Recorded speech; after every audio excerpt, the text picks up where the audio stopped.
Bismillahirrahmanirrahim. Assalamualaikum warahmatullahi wabarakatuh.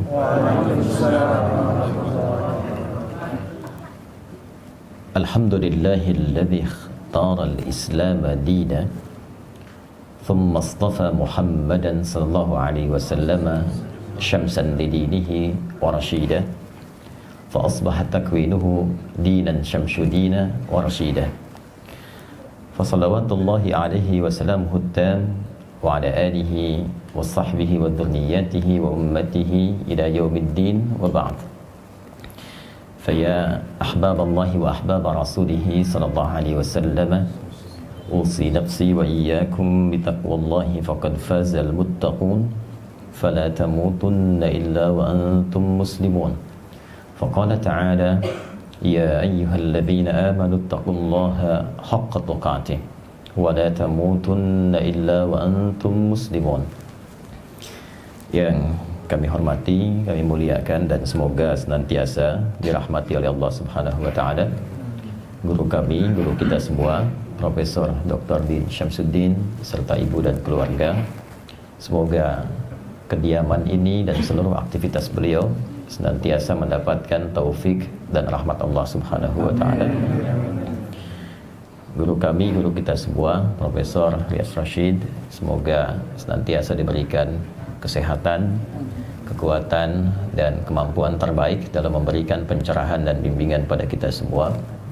Hadirin sekalian, dan saya harus juga mengkhususkan pada qari kita, Mas Mustafa, yang tadi telah membacakan dua surah terpisah, surah ke-59 Al-Hasyr ayat ke-18 dan Quran surah ke-16 An-Nahl ayat 97. Intinya adalah kita diberikan pendahuluan untuk senantiasa memetakan dan mengevaluasi kehidupan kita, apakah sudah memiliki bekal terbaik sampai dengan kita kembali kepada Allah Subhanahu wa taala. Setidaknya sampai malam ini sebagai persiapan pulang menuju Allah Subhanahu wa taala. Karena ghad pada lafaz itu wal tanzur nafsu ma qaddamat li ghad, itu maksudnya adalah hari kiamat. Sampai kembali kepada Allah. Kata nafas itu diksi yang dipilih langsung oleh Allah dalam firman-Nya di Al-Qur'an untuk menggambarkan kondisi roh yang sudah memiliki amal. Jadi roh itu saat masuk ke dalam tubuh kita usia 4 bulan, Quran surah ke-15 ayat ke-28 sampai 29, wa idh qala rabbuka lil malaikati inni khaliqun bashara min salsalin min hama'in masnun fa idza sawaituhu wa nafakhtu fihi min ruhi. Jadi roh itu masuk, ditiupkan, itu berbentuk roh. Ya, belum ada amal. Nanti menyatu dengan bagian tubuh secara fisikal. Prosesnya berlangsung nanti dalam hadis Nabi riwayat Abdullah bin Mas'ud radhiyallahu taala anhu yang dikutip oleh Al-Imam An-Nawawi dalam Al-Arba'innya dari 42 hadis, di hadis yang keempat. Ya, Nabi Abdurrahman Abdullah bin Mas'ud radhiyallahu taala anhu qala, ya qala Rasulullah sallallahu alaihi wasallam wa huwa shadiqul masduq, inna ahadakum yajma'u fi batni ummihi 40 yawman nutfah ثم يكون مثل ذلك علقة ثم يكون مثل ذلك مضغة ثم يرسل إليه الملك فينفخ فيه الروح. Ada proses yang terjadi dalam proses kelahiran setiap hamba Allah. Setiap kita akan berproses dulu di rahim ibundanya. 40 hari pertama itu proses nanti antara spermatozoa dan ovum. 40 hari kedua berbentuk alaqah, zigot yang boleh menempel di dinding rahim. 40 hari ketiga berbentuk mudghah. 120 hari usia 4 bulan diutus malaikat untuk meniupkan roh dengan izin Allah. Nah, nanti terjadi dialog ya untuk persaksian kita syahadat pertama di dalam kandungan. Itu ada di Quran surah ke-7 Al-A'raf di ayat ke-172. Wa idz akhadha rabbuka min bani adama min zuhurihim dzurriyyatahum wa ashhadahum, jelas kalimatnya. Wa ashhadahum ala anfusihim alastu bi rabbikum qalu bala syahidna. Nah, jadi rohnya masuk. Roh saat nanti menyatu dengan fisik, maka mulai membimbing fisik kita nanti untuk beraktivitas. Nah, segala aktivitas yang dikerjakan oleh fisik itu yang disebut dengan amal. Maka amal itu nanti yang dibawa pulang oleh roh. Ketika roh sudah mendapati amal, berubah namanya menjadi nafas. Dan nafas itu yang pulang. Jadi antara masuk dengan pulang itu beda. Masuk belum ada amal, keluar ada amal. Karena itulah panggilannya saat dipanggil roh itu pulang, itu menggunakan nafas, bukan roh lagi. Quran surah ketiga Ali Imran ayat 185. Kullu nafsin dha'iqatul maut, bukan kullu rohin. Kullu nafs. Nah, nanti yang ditugaskan malakul maut. Quran surah ke-32 ayat yang ke-11. Qul yatawaffakum malakul mautil ladzi wukkila bikum. Nah, kalau amalnya bagus, amal bagus itu amal yang baik yang dinilai langsung oleh Allah sebagai kebaikan. Setiap kebaikan yang disepakati dibenarkan oleh Allah disebut soleh namanya. Maka disebutlah dari sini amal soleh. Orang yang banyak amal solehnya akan memberikan ketenangan kepada jiwanya. Karena itu hal pertama yang dihasilkan dari seseorang ketika beramal soleh itu ketenangan jiwa. Itu dulu. Kalau kita sholat kan tenang ya, baca Quran tenang, ya kan? Berdoa tenang. Jadi semua bentuk amal soleh itu dampak awalnya menghasilkan ketenangan. Semua jenis amal soleh di Quran disebut dengan zikir. Sholat itu zikir. Quran surah ke-20 Taha ayat ke-14. Wa aqimis sholata lidzikri. Baca Quran itu zikir. Quran surah ke-15 ayat 9. Inna nahnu nazzalna dzikra wa inna lahu lahafidhun. Berdoa itu zikir. Makanya kan kalau punya persoalan, ya alih-alih bikin status yang tidak jelas di media sosial itu, ya, yang tidak mengentaskan persoalan, lebih enak berdoa kan? Nah, bukankah saat berdoa itu seketika ada ketenangan ya? Nah, karena itu doa disebut dengan zikir.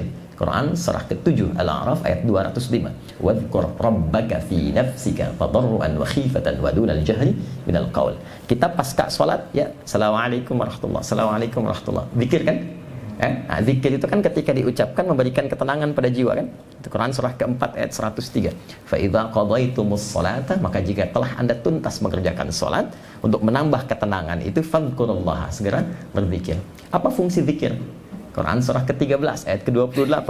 Ala bidzikrillahi tatma'innul qulub. Itma'anna yatma'innu. Sifatnya disebut dengan tumanina.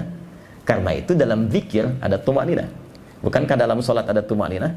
Ya, maksudnya kalau kita ruku kata Nabi, hatta tatma'inna raki'ah. Jangan langsung bangkit dan jangan langsung baca doa. Tenangkan dulu. Rapikan dulu, biarkan darah mengalir dengan nyaman. Jadi baca doa itu dalam ketenangan. Nah, karena itu sholatnya dinikmati.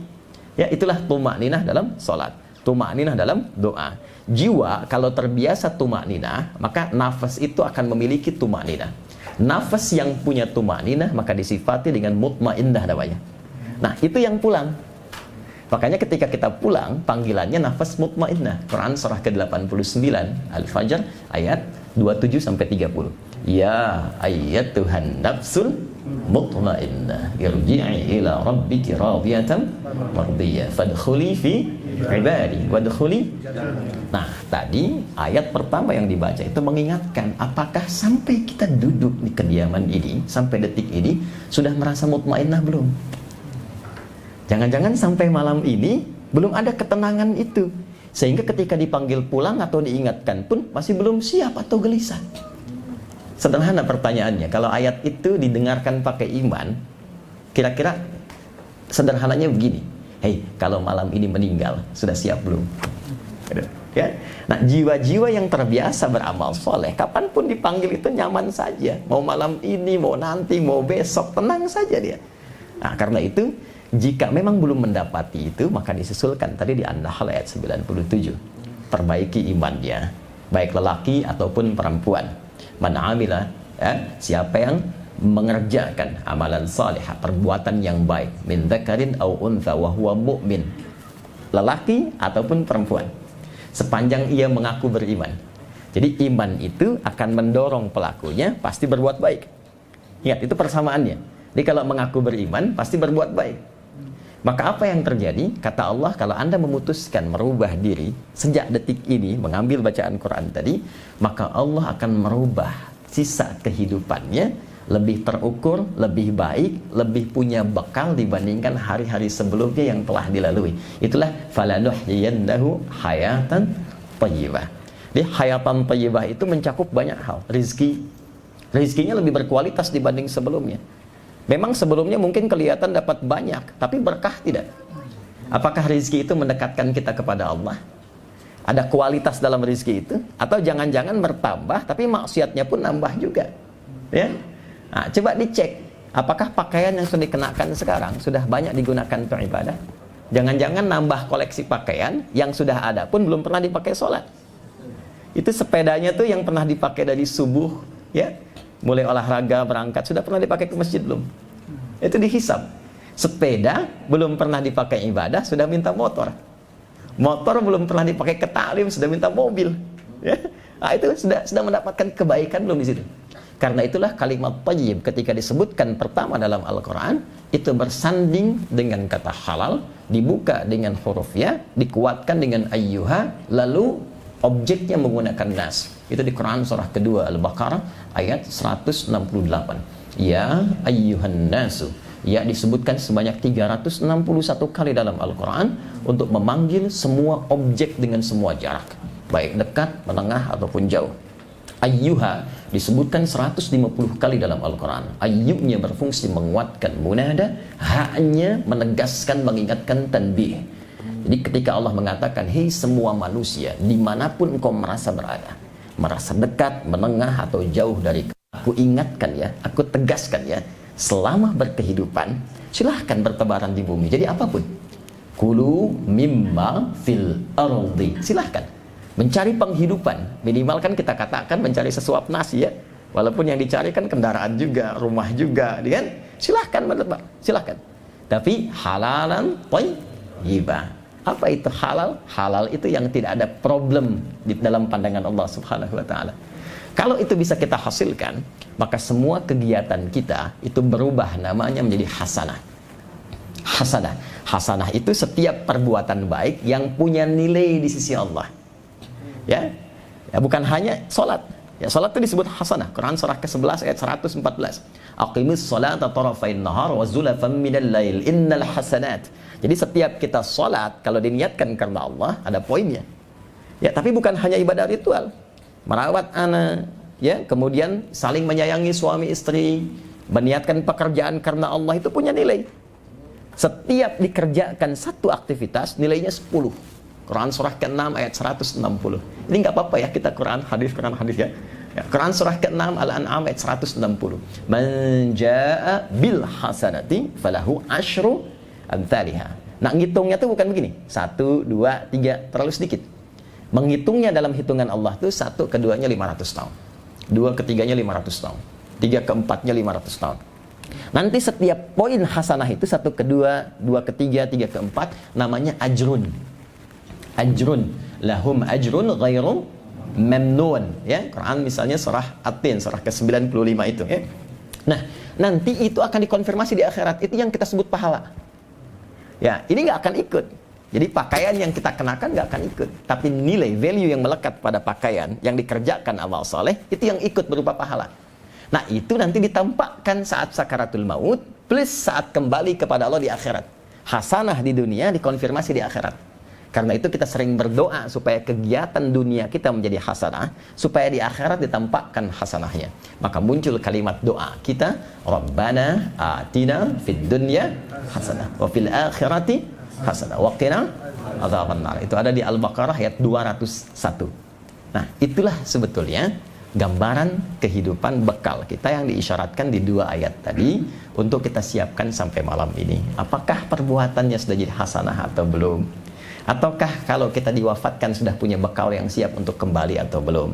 Kalau merasa belum cukup bekal, maka cukupkan. Kalau merasa yang kemarin itu banyak yang kurang, maka evaluasi. Jadikan sisa hidup lebih baik daripada sebelumnya, sehingga kapanpun kembali, maka kita lebih bernilai di hadapan Allah Subhanahu wa ta'ala. Nah, itu mukaddimahnya dari apa yang dibacakan tadi. Kita belum mulai ya materi. Karena saya tadi diminta Bang Din tadi terangkan itu dulu. Peci ini bagian dari pengamalan wa amma bi ni'mati rabbika hadits. Jadi saya tuh kalau Allah anugerahkan sesuatu lewat hamba manapun, izin Bang Din, jadi langsung saya kenakan. Dan itu akan membahagiakan orang yang memberi, sekaligus juga saya gunakan pertama kali untuk ibadah dulu. apapun itu. Ini baru saya kenakan hari ini batik ini juga. Jadi dari ujung kepala sampai ujung kaki saya tidak ada yang beli. Ini juga Allah kasih lewat hamba yang lain, sama jam tangan sampai ujung kaki. Ya, alhamdulillah, kan cuma dipakai sementara. Ya, masuk kuburan kan udah nggak dipakai lagi ya. Ganti jadi kain kafan nggak ada kantongnya. Semua cukup.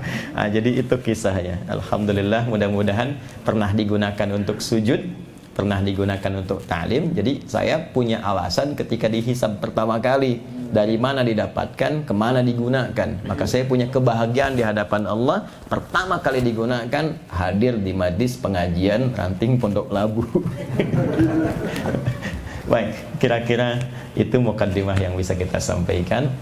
Alhamdulillah, malam ini tema kita hidup baru pasca pandemi, lebih kepada bagaimana Al-Quran dan Sunnah atau Islam memberikan tuntunan menjalani kehidupan, khususnya ketika diuji dengan pandemi, entah statusnya sudah dicabut atau belum secara formal. Yang penting tuntunannya seperti apa.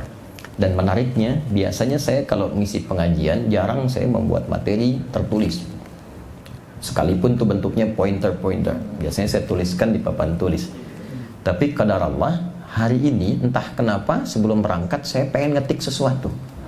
Jadi saya tuliskan pointernya itu, urut dari awal sampai akhir. Rupanya mungkin ini yang beliau tadi minta akan inspirasi untuk Roma. Jadi saya sudah ketikkan 3 halaman nih, Prof. Ya, bisa, insya Allah ini ada 10 nanti yang saya kopikan. Jadi poin-poin yang semuanya dari Quran dan hadis semua. Baik, kita efektifkan malam hari ini pertemuan dan diskusi kita. Saya senang menyebutnya dengan diskusi untuk malam hari ini, supaya setiap kita bisa memberikan masukan dan pencerahan yang melengkapi satu dengan yang lainnya. Baik, saya ingin memulai dengan penjabaran tentang iman dan akidah dulu, karena ini pokoknya, khususnya bagi kita setiap muslim. Karena semua tindakan, perilaku, dan bahkan menjalani seluruh aktivitas dengan semua kondisinya, orang Islam itu punya ciri khas yang membedakan antara muslim dengan selainnya. Ciri khasnya itu semua tindakan dan semua aktivitasnya di semua keadaan yang dihadapi itu semua bersumber dari imannya. Dan dari iman itulah nanti akan muncul ya satu pancaran-pancaran yang membimbing kita dalam berkegiatan di setiap situasi yang bahkan menariknya nanti Nabi akan tunjukkan dan kita akan lihat. Pertama, kita mulai dengan pendekatan definisi akidah dan iman terlebih dahulu, supaya kita cek malam hari ini itu ada nggak dalam diri kita, terbimbing tidak gitu ya. Baik, pertama akidah. Iman dengan akidah itu sering disamakan untuk menuju pada definisi yang sama, yaitu keyakinan tanpa ragu. Kalau disebutkan akidah, itu asalnya dari kata akada. Akada itu ikatan yang kuat, yang sulit untuk dilepaskan, dijaga supaya nggak lepas, itu akada namanya. Dan di Quran banyak ya, seperti nanti ditemukan di An-Nisa misalnya, kan, walikullin ja'alna mawaliya mimma tarakal walidani wal aqrabun, kemudian walladzina aqadat aymanukum. Ya, kalau sudah berjanji maka terikat dengan janji itu, jaga, jangan sampai diingkari. Kalau punya komitmen, komitmen pun disebut dengan akidah. Aqdun jamaknya uqud. Quran surah kelima ayat 1, ya ayyuhalladzina amanu aufu bil uqud. Orang-orang beriman itu pasti menepati janji karena terikatnya dengan komitmen ya. Nikah itu disebut dengan akad. Ya, perjanjiannya akad nikah. Kenapa disebut dengan akad? Kalau sudah berakad, jaga komitmen itu dengan kuat. Ya, komitmen yang sudah dibangun, melindungi, menyayangi, mengayomi, ya, selain nafkah dan sebagainya, jaga dengan kuat, jangan sampai kemudian terlepas atau bertentangan dengan apa yang telah disampaikan. Kalau menjadi sifat, ya, yang melekat kuat, yang sulit dilepaskan, maka berubah nanti menjadi kata benda, dari akadah menjadi akidah. Iman itu disifati dengan akidah. Seakan-akan memberi kesan kepada kita, kalau sudah beriman, ikat dalam jiwa. Jangan sampai lepas. Ikat di sini.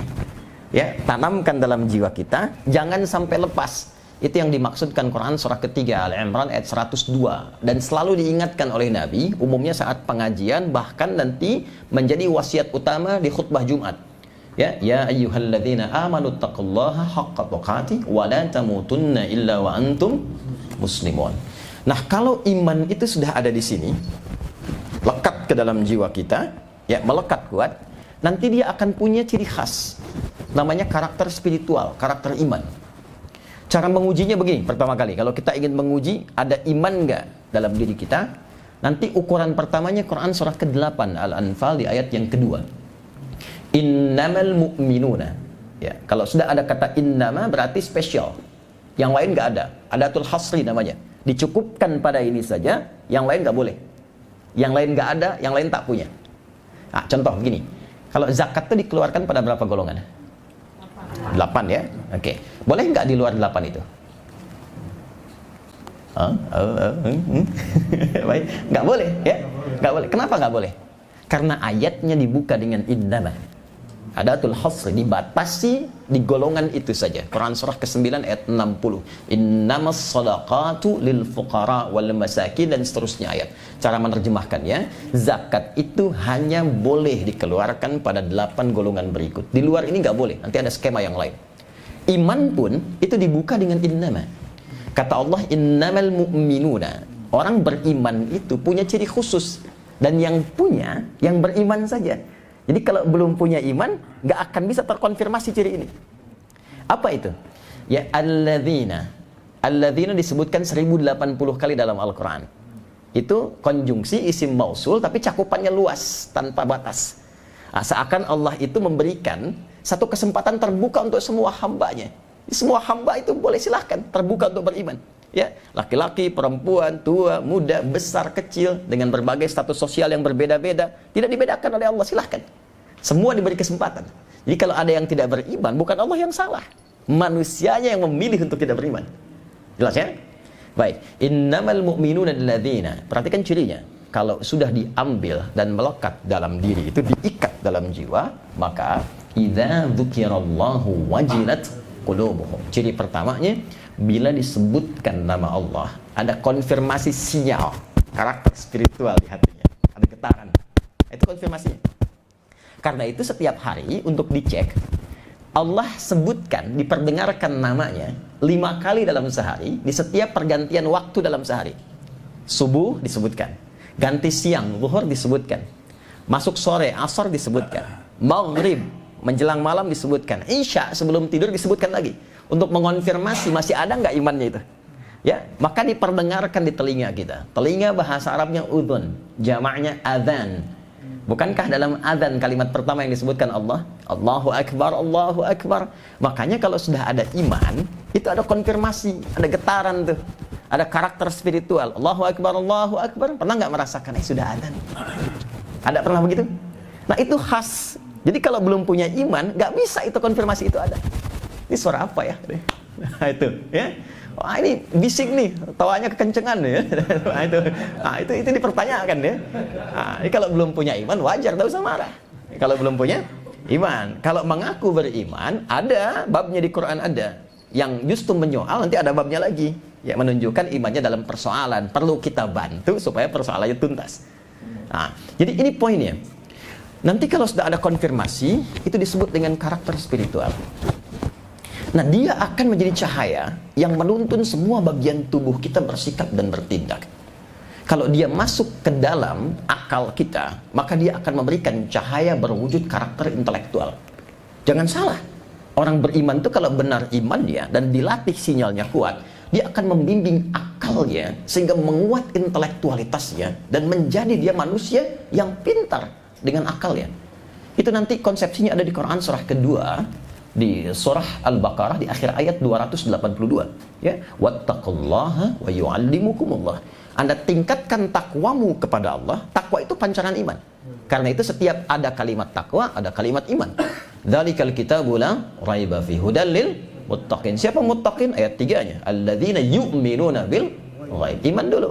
Kita puasa di Ramadan dibuka dengan iman. Ya ayyuhalladzina amanu kutiba alaikumus siyam. Ditutup dengan kalimat la'allakum tattaqun. Jadi wattaqullah, sepanjang Anda menguatkan iman dengan meningkatkan takwa, kata Allah, saya berikan pancaran bimbingan dari iman itu masuk ke dalam otakmu, ke akalmu, dibimbing engkau untuk mudah mencerna segala hal.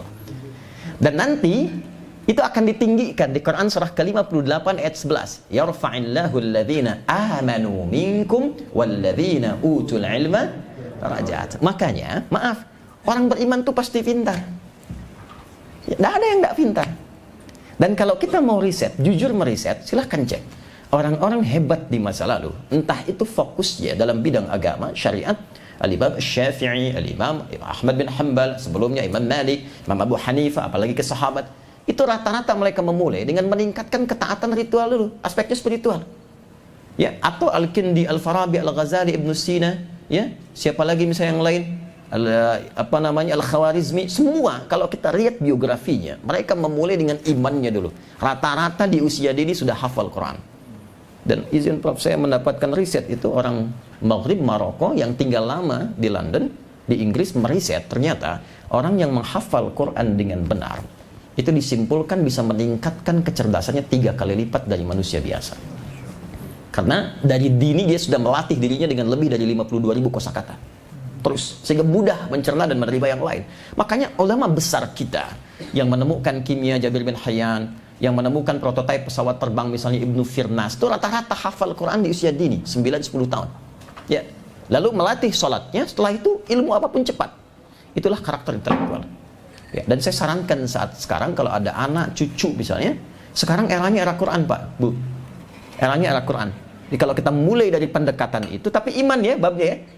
Iman itu harus yakin, jangan ragu. Jadi kalau ada ragunya nggak akan dapat itu. Kemudian dilanjutkan dengan cepat. Iman itu pun nanti kalau ditembuskan ke bagian tubuh kita secara fisikal, maka akan membimbing seluruh aktivitas kita sehingga melahirkan apa yang disebut dengan karakter moral. Itu yang disebut dengan akhlak namanya. Dari karakter moral ini muncul karakter kinerja. Diatur. Jadi orang beriman tuh begini, dari ujung kepala sampai ujung kaki tidak pernah dia bertindak kecuali dibimbing oleh cahaya imannya. Jadi kalau kita riset ayat-ayat Quran yang berbicara tentang fungsi tubuh kita, hampir setiap menyebutkan fungsi tubuh itu selalu dimulai dengan imannya terlebih dulu, baru fungsinya. Contoh saya tanya, Bu, Ibu, apa fungsi mata? Melihat, baik. Kalau cuma melihat, kambing pun melihat. Elang melihat, mata elang lebih tajam daripada kita kan? Elang di atas tuh lihat anak ayam kelihatan. Kita udah naik, anak sendiri nggak tampak ya. Baik. Tapi ingat, mata elang setajam-tajamnya tidak dihisab, mata kita dihisab. Dan kita ini saat tercipta, ingat, kita ini makhluk mulia, melebihi kemuliaan jin bahkan malaikat, apalagi hewan. Karena makhluk mulia, maka Allah menjaga kehormatan semua bagian tubuh kita untuk selalu berada di jalur yang mulia. Itu nanti ada di Quran surah ke-17 ayat ke-70. Walaqad karramna bani Adam.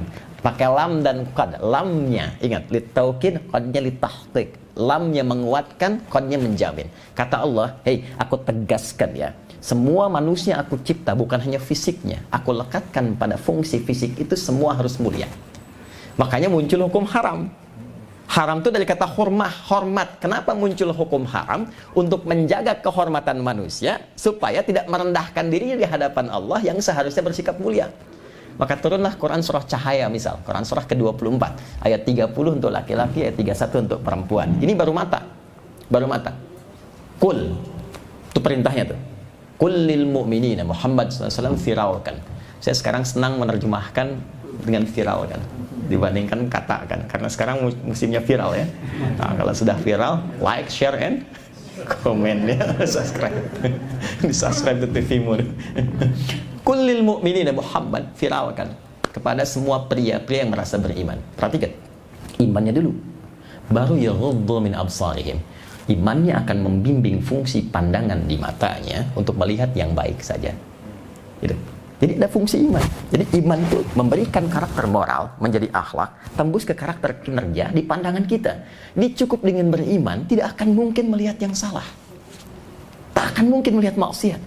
Karena ketika yang dilihat itu tidak dibenarkan oleh imannya, iman kan dibimbing Tuhan, dibimbing Allah.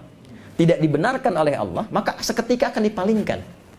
Maka mustahil bisa korupsi. Mustahil bisa menipu, mustahil bisa mencuri. Melihat yang tak baik saja sudah nggak bisa. Gitu. Nanti turun ke lisan juga imannya dulu sebelum lisannya. Nanti pindah ke Quran surah 49 tuh, ayat 11 sampai 12. Ya ayyuhalladzina amanu, hai semua pemilik iman. Imannya dulu. La yashar qaumin qaum. Lisanmu tidak akan pernah digunakan untuk mencela orang lain.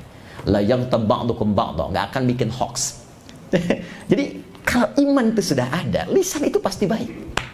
Kata Nabi, man kana yu'minu billahi wal yaumil akhir falyakul khairan aw liyasmut. Ya, siapa yang merasa beriman pada Allah dan hari akhir dan yakin akan dihisab, lisannya pasti akan dituturkan pada yang baik. Itu dari ujung kepala ke mata, turun ke lisan, ya sampai ke ujung kaki. Makanya ketika dia melihat sesuatu yang tak baik, itu bisa kompak lisan dan mata tuh bersamaan. Anda pengen lihat ceramah di YouTube, tapi yang muncul gambar yang tak bagus, iklan yang aneh gitu kan. Nah, itu seketika nggak usah diminta lagi, berpaling begini. Dan lisannya cepat. Quran surah ketiga ayat 133, wasari'u ila maghfirah. Dia istighfar tuh, astagfirullah. Ya. Dan itu nggak ada yang terlambat, nggak ada. Lisannya istighfar, matanya nggak berpaling, astagfirullah. Gitu, nggak bagus. Itu nggak ada. Cepat itu. Nanti kalau sudah terbiasa, itu semua kegiatannya yang tadi dikerjakan, itulah ibadah namanya. Orang yang beribadah namanya abdun, jamanya ibad.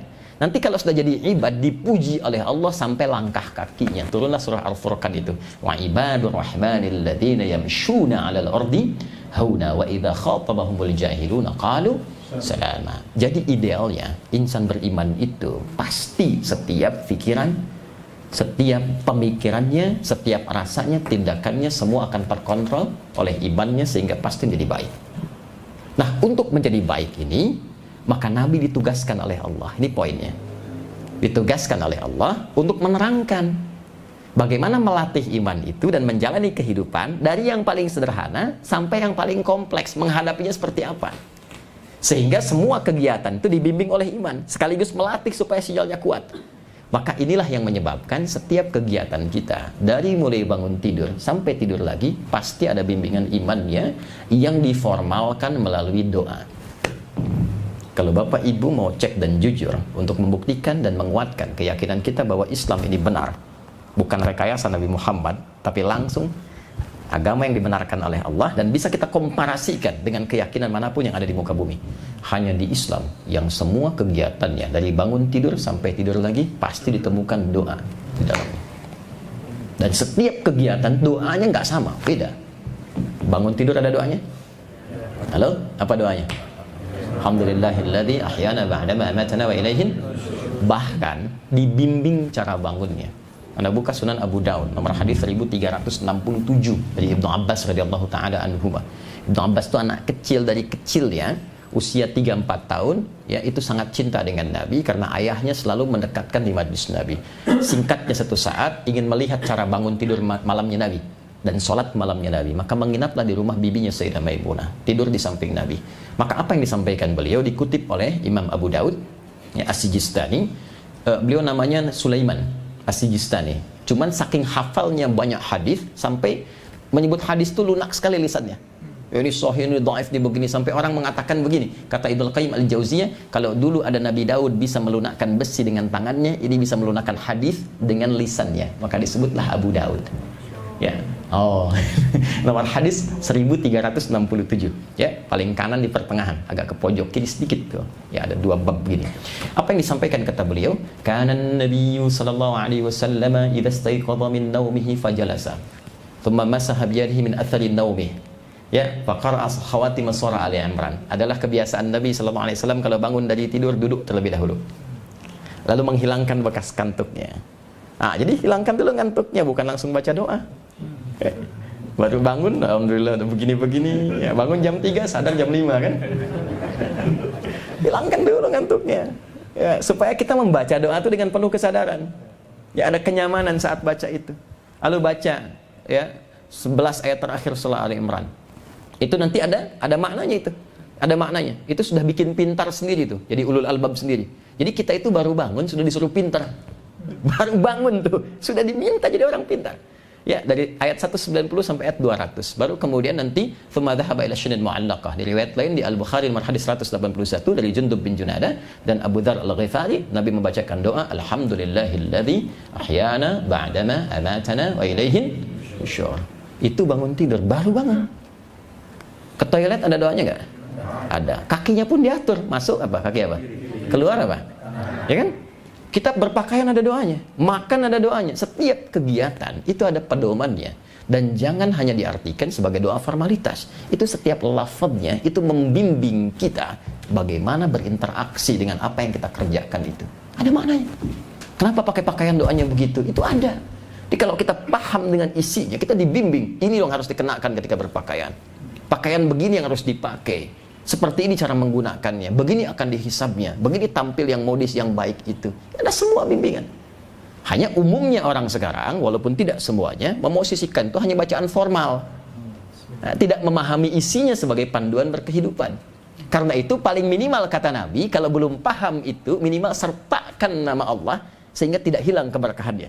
Maka muncullah hadis kullu amrin dzibalin la yubda'u fihi bismillahirrahmanirrahim fahuwa abtar. Minimal ucapkan bismillahirrahmanirrahim.